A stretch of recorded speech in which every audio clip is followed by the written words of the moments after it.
Hey guys, what's up? Welcome back here to another edition of Intuitive Angling, and thanks a lot for checking today's video out. And today we're going to be talking about Dave Mercer's podcast that he did with Kevin Vandam a couple days ago. I'm sort of going to give you guys my thoughts on that interview and have a little discussion about that. Real quick, guys, before we get started, just a weekly reminder, if you haven't had a chance and you're interested, please check out our Fish the Moment Lake Map Breakdowns. We've got all of our spring maps up on the website. This is a great resource, guys, if you want to learn more about your favorite lake or lake you don't know much about. And you can check them out. I'll put the Lake Map Breakdown link in the description. You guys can check them out. Much appreciated. Okay, guys, I got a chance to listen to this interview on the way down to Grand Lake this morning. I'm in the Toyota Series tournament down there right now, so I got my raincoat on from working on tackle in the rain outside. And I'm going to say right off the bat, guys, this was the best interview I've ever seen ever in the history of interviews, in my opinion. It takes a lot to hold your attention for 2 hours in a podcast, and this did. I mean, it held my attention the whole time. So I want to sort of talk a little bit about that.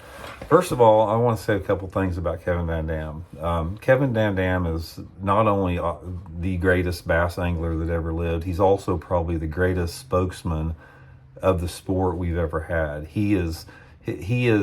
Kevin Vandam needs to be protected at all costs because he has a huge platform, and his voice of the sport is one of positivity and one of just awareness, and just the insights he has to the sport and everything is just second to none.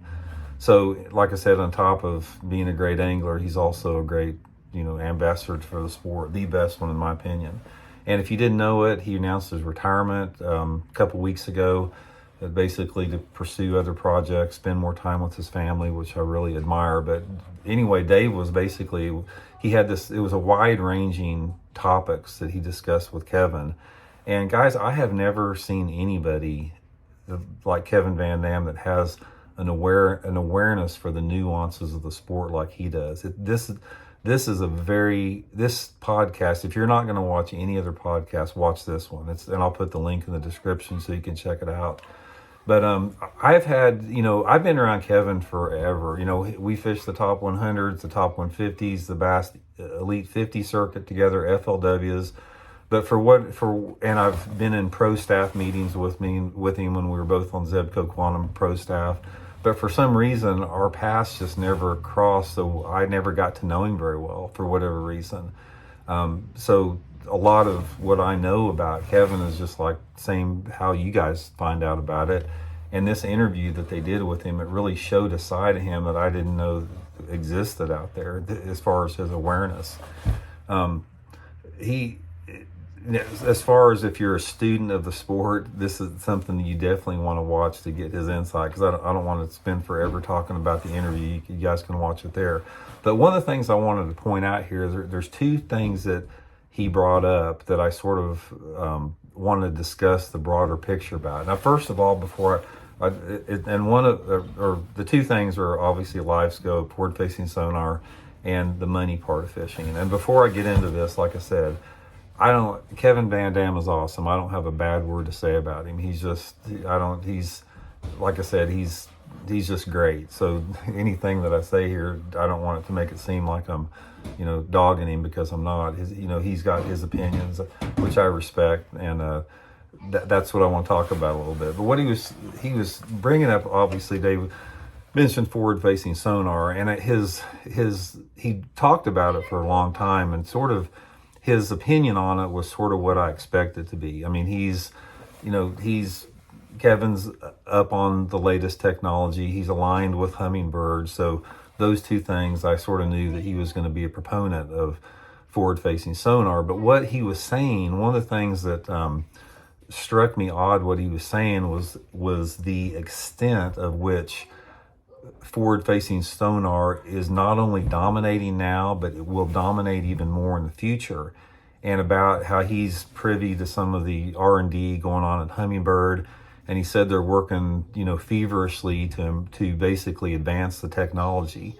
And this went on for a long time. He was basically just explaining how great forward-facing sonar was, and how about there's guys on the circuit that's all they do.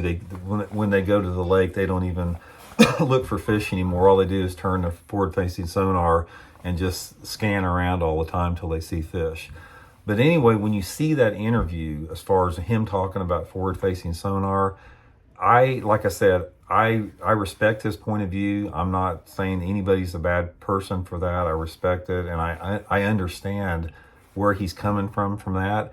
But the thing that I took away from that, when he got done talking about it, which he did a long time, the feeling that came over me was sort of some sadness, because the world, or the future of fishing that Kevin laid out as a result of the electronic technology, it did not make me feel good, that future, because it made me feel like bass fishing was changing into something else that it's never been before. And we've had this, I don't want to get into this big pro and cons about forward-facing sonar, because, you know, I've got tons of videos on it. You guys are very well aware of my stance. I'm not going to rehash it at this point. But the thing that I came out with that is I wasn't judgmental about anything that Kevin said. I was just sad. I was sad at the direction of the sport that it's headed with this technology. And if you listen to that, you'll understand what I'm talking about, because basically what the scenario he's lining out is that if you want to be a professional angler now moving forward, you can't just be a fisherman. You can't be a bass fisherman. You have to be an electronics expert, and you have to integrate that and incorporate it into your fishing, whether you're in shallow water, medium depths, or deep water. And I just found it a little bit depressing as far as that end of it there. So you can watch it and get a point on that. And the other thing that he brought up was about how expensive fishing was, and which we're all very aware of that. And on the tour level, how, you know, it's going to cost you $80,000 before you make a cast. That again made me sad, because what that means is that people like myself, well, if Randy Blockett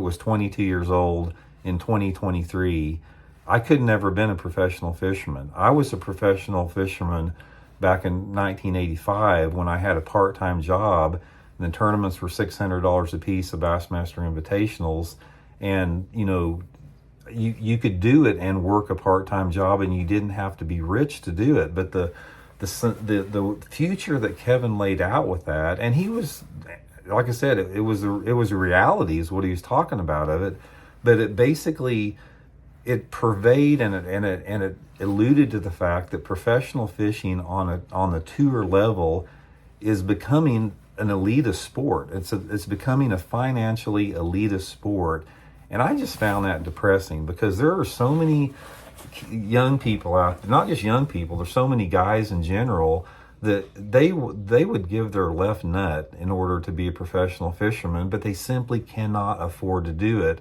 in 2023. And the reason they can't afford to do it is because of the price of everything just keeps going up. Electronics, boats, motors, trucks, everything like that.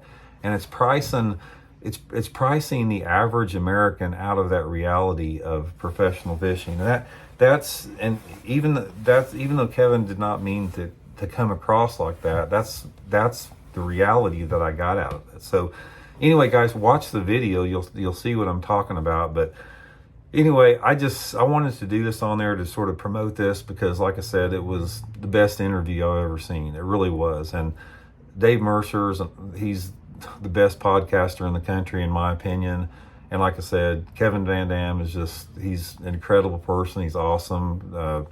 Everybody's going to be sad to see him leave professional fishing. And anyway, the interview is well worth your time to watch. So I just wanted to lay that out there for you guys. See y'all later. See you.